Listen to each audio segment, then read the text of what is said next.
Good afternoon. This is Teresa Hendricks coming to you from the Center for Exceptional Families. I'm so glad y'all could be here today. We're very excited about our new TCEF binder training, which is what you're viewing today. And I'm going to go through this. And if you have questions at the end, please put them in the chat. And we're just going to see what you all think and see if you feel this could be helpful for you. To begin with, why do we have a TCEF binder? I think that as a former teacher and special ed director, when I had parents who would come in who had all of their resources, all of the information on their student, all their past records, it was very helpful for me to have a view of that, just so I could ask parents to see what they have, or ask them for something specific and them have it all in one location to be able to give it to me so that I could provide services as quickly as possible to their kiddos. Because sometimes we move, we have a new year, things change. And if you're like me, I live out of the car sometimes and my stuff's everywhere. So what we wanted to do was to help parents become organized in a way that is helpful for the parent, for the school, and ultimately for the child's success. So at the center, we wanted to help you in becoming an effective advocate. So to be an effective advocate, we want you to be an organized advocate. We have developed a toolkit, and our binders are 3-ring binders. And I say they're nothing magical, but they are extremely helpful. So what do our binders look like? They are basic 3-ring binders, notebooks. But inside, we have included 10 dividers with tabs to be added. So we have developed our 10 essential tabs, and you can add to that. And once you have your notebook, at the end of the year, we'll encourage you to take out this year's information, store it in a brown envelope, label it, put it someplace safe so that you're ready for the new year. You don't want to go into a conference with 10 years worth of information in your binder. That's overwhelming and you might have difficulty finding it. So when you put in your information into your binder, you probably want a 3-hole punch. Life with the 3-hole punch works for us. Okay, the first tab that you'll see is a communication logs. And that's where you can place all of your meeting notes. You can also print emails or notes, letters that you receive from the school. Also, your conference times and notices so that you're organized, you're keeping up with timelines. For example, your child's been referred for an evaluation. Timeline begins when you sign consent. So it's a good way for you to know what's going on as a parent. Again, knowledge is power. Then we go to the next tab, which is conference notes. And I use the analogy about going to the doctor. We've all heard from many different sources, make a list, because when you go into the doctor's office, 15 things can take place that can distract you. Or you get in and you start talking about one thing, and maybe you feel the doctor is in a hurry, and you feel you forgot to mention maybe the main thing you came for. I've done that before, get sidetracked by a question that was asked. So make a list, have questions ready, and then you can put that under your conference notes, and you can begin, and often the committee chairperson will begin the conference by asking, what are your concerns? and you have them written down, you can open your notebook and there are your concerns. It helps you. And also prioritize your concerns. Keep in mind that often, you may have a 50-minute time block for your conference because your teacher has to get back to class to teach her students. The principal may be about to go into another meeting. So we want to be efficient and effective when we go into a conference. So prioritize what is the most important thing to talk about. And then you can list other things. If you don't get to those items, you could highlight them and say, I would like to set up a follow-up so that we can get to these other items that I am concerned about. And sometimes your teacher or your chairperson, case manager, principal, director, whomever may say to you very honestly, I don't have an answer for you right now, but I will find out. And you can date and time on your notes when they told you that. And you can even always ask, when can I expect to hear from you? I think a week is a fair amount of time. If nothing else, they can get back with you to say, maybe I haven't found the answer yet. But I feel like everybody deserves some type of response within a week. But again, keeping all of your notes together. And that way, as you move on to other conferences, something may come up that you've already discussed. And it's very easy to go back to that tab, go specifically to that dated conference and say, well, in my notes, this is what I have that we discussed or we agreed upon. So it's really that tab may be your most important one. Then the next one, once a year, you'll be offered a copy of your rights as a parent. Place them here. It's really important. It's an important item. Used to, every time you went into a conference, you were handed a copy of your rights, which is a pretty big document. Some people make it down into what they call a blue book or a purple book. But now, in an effort to go paperless, the front of the IEP page has the link where you can find your rights as a parent. But I encourage you to print them off, put them in there.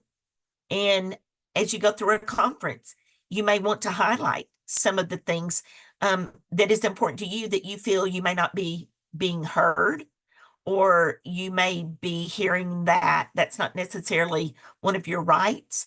But if you have your rights there, it's in black and white, and that is always a good thing. Okay, tab 4. You need to allow some space for this one because this is for any comprehensive evaluations that are current for your child. And so what you need to look at is the fact that when we talk about evaluations in a school district, they are normally valid for 3 years, unless something has changed. Let's say your child is a speech-only child. They only receive services for speech therapy. But then maybe they're in an accident and they have a traumatic brain injury. When that happens, then you're going to ask for a new evaluation or new observations. But for those things, your signature is needed, but you want to keep copies of your current comprehensive evaluations. And as I said before, at the end of the year, most everything you're going to take out. But if your comprehensive eval is still within that 3-year time limit, please keep that under tab 4. Also, you may have some independent evaluations that you want. Our parents with autism often come in with an evaluation from Dennis Developmental Center. That's a great place for that. OT evaluations, PT evaluations, speech evaluations. All of these evaluations you can keep in one place. And most evaluations always have recommendations on how to help your child. So you want to be able to get to that very quickly. So when you are helping program for your child, you can go back and say, well, Dennis Developmental recommended that we do this, that the committee do this. So being able to have access to that quickly is very valuable. Our next tab is for a place for you to put your child's IEP or 504 plan. This impresses the school that, one, you know that that IEP or 504 plan is extremely important, that you kept up with your copy or you made another copy, or just so they know that you are keeping up with your child's progress, because we all know that on the IEP, it is, those goals are to be looked at least 4 times a year and dated for when they are looked at, and to say, is your child making progress? Are they progressing? Are they not progressing? Is that goal appropriate? Is it inappropriate? Is it too hard? Is it something that in the beginning sounded really good, but didn't work for your child? So instead of wasting time, you can go back. That can be reviewed, looked at again, and it can be discontinued if it is no longer appropriate. And new ones can always be added in the presence of committee. So that's where you want your IEP and your 504 plan. So important that you know what your child has. In the state of Arkansas, you don't have both. You will have one or the other. So be sure you know. Again, we talked about evaluations at the beginning, but along with evaluations come ongoing reports and progress reports for your related services, your therapy notes. So if your OT sent a note home saying how your kiddo's doing, that yes, they're doing a great job, they've mastered a goal, or they're continuing a goal, or discontinuing a goal. Again, this is where you can put related service notes, your therapy notes. Make sure they're current. Again, behavior plans. If your child has a behavior plan, this is as important as your IEP. Behavior plans are to be visited and revisited often, because behavior plans, just like an IEP, is a living, breathing document. It can change. Some of the behavior goals may be achieved. Some may no longer be appropriate. New ones may need to be developed. But if your team is not looking at that behavior plan, if they are not dating it and initialing that they have reviewed it, you need to make sure that is happening. Have them initial that you've just talked about it. Back in your conference notes, write down that, yes, we did review our behavior plan on August the 14th of 2024, and have everybody initial. And that's always a good thing, because, you know, those behavior plans, if they're not kept up with, sometimes we might see a student being suspended or expelled, when in reality, the behavior plan was not being followed. And had it been followed, maybe the student would not be sitting in a situation that they're in. Keep up with your behavior plans. 8, progress. As I've just talked to, you know, you get report cards, progress reports, whatever your district wants to call it. But you will get from Gen Ed reports throughout the year. Well, you need reports on the IEP, as I just said, updated, looked at least 4 times a year. Put those progress notes in there. If a teacher sends you notes throughout the year saying your child is doing a great job, to say, Owen is progressing nicely. In fact, he's mastered a goal, so we're going to move on. Or Owen hasn't met his goal. It doesn't seem to be appropriate, so we want to change it. Keep up with the communication. Again, in the front, we have the communication log, but this is specifically for progress notes and or lack of progress notes. And then number 9, you want to keep notes on your students about their personal growth. Report cards, works of art, photos, teacher's notes. And this is a good time to have some things in there to celebrate with your child, about your child when you come into a conference. Sometimes there'll be people at the table that are experts that have been called in that may have never met your child. So we want them to be able to look at some work of art that they've done, look at some pictures. Hopefully, throughout the year, teachers may snap some really good pictures of your kiddos being successful in class, or even playing out at recess, those things that as parents we want to see.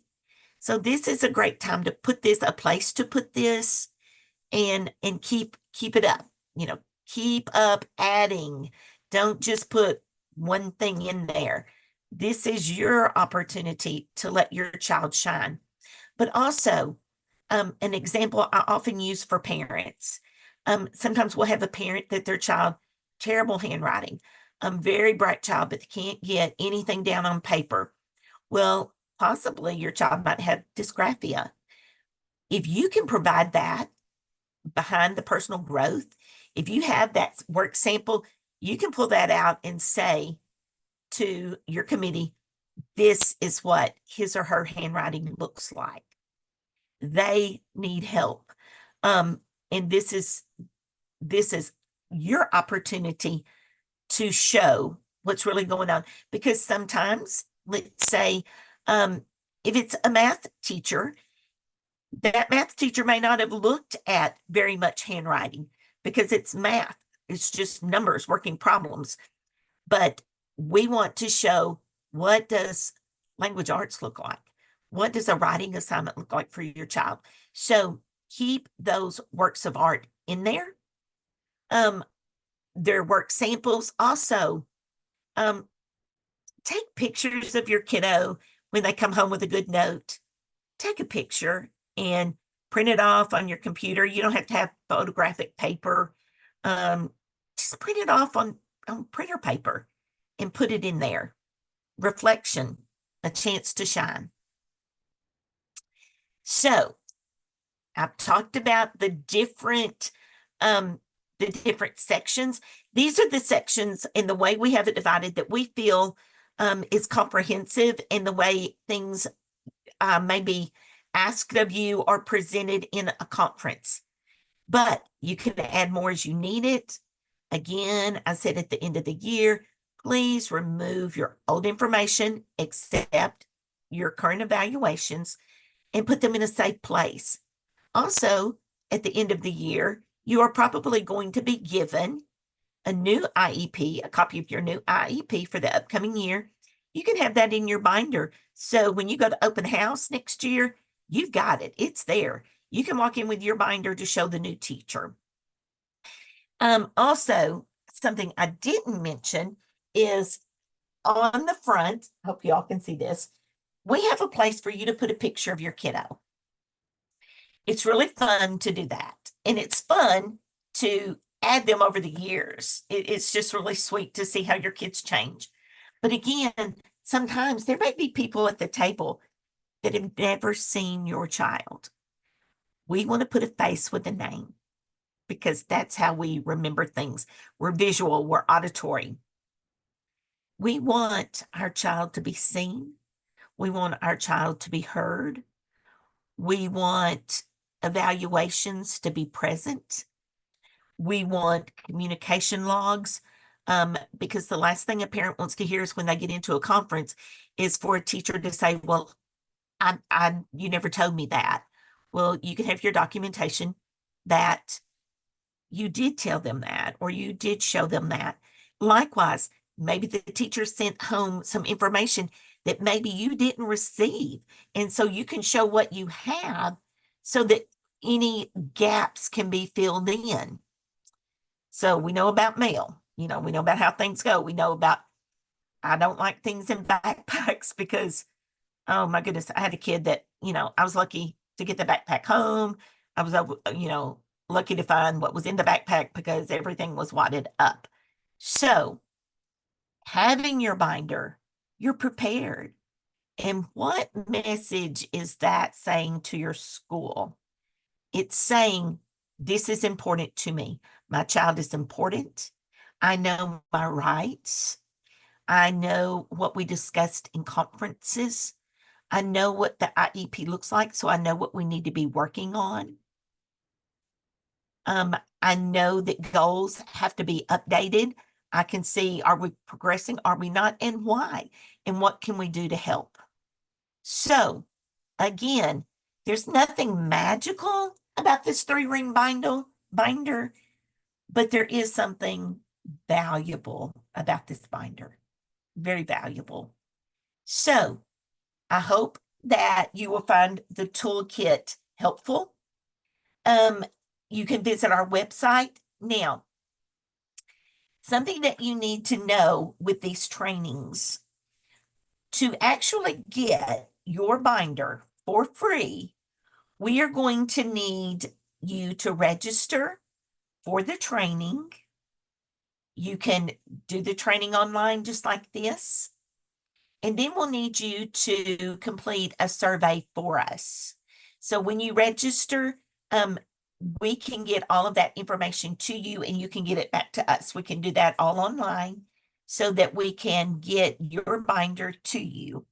We're going to have a lot of in-person binder workshop, toolkit workshops. Just keep up with our Facebook page, our webbook page, our YouTube, our Instagram. We advertise everything that we're doing. So you'll know when we're in person, and then you could walk away with your binder that very same day. But if not, we'll get it to you as quickly as possible. And I work Northeast Arkansas, so I will be happy to, meet you personally, maybe at McDonald's or Starbucks or, somewhere to hand you your binder and meet you in person. That would be really great. So thank you for watching today. Our numbers are on here. The toll-free number may be going away, so please call the 870-336-3012.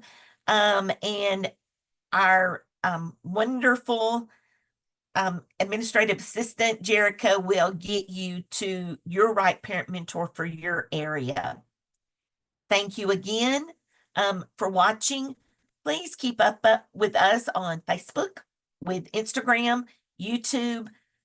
Michelle Lappin is our technology person, and she's got it going on. She has us in all the great places that we need to be on social media. So thank you for your time, and I hope y'all have a great year. Bye.